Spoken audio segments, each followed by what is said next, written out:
Saudara, hari ini mata dunia tertuju ke Vatikan. Misa inaugurasi Paus Leo ke-14 digelar di lapangan Santo Petrus.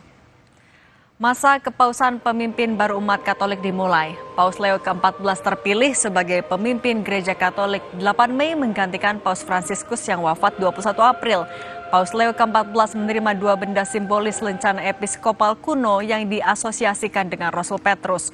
2 benda itu yakni pallium dan cincin nelayan. Pallium ialah jubah liturgi dan cincin nelayan sebagai lambang otoritas Paus sebagai penerus Santo Petrus sang pencela manusia.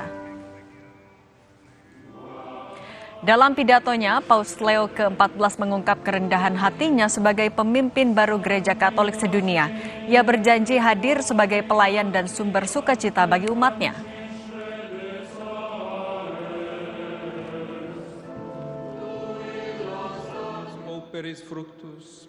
Sono stato scelto senza alcun merito e con timore e tremore vengo a voi come un fratello che vuole farsi servo della vostra fede e della vostra gioia. Dan saudara, informasi tadi juga menjadi penutup perjumpaan kita di Kompas petang hari ini. Terima kasih atas kebersamaan Anda. Saya Cynthia Rompas. Saya Cindy Permadi. Terima kasih. Sampai jumpa.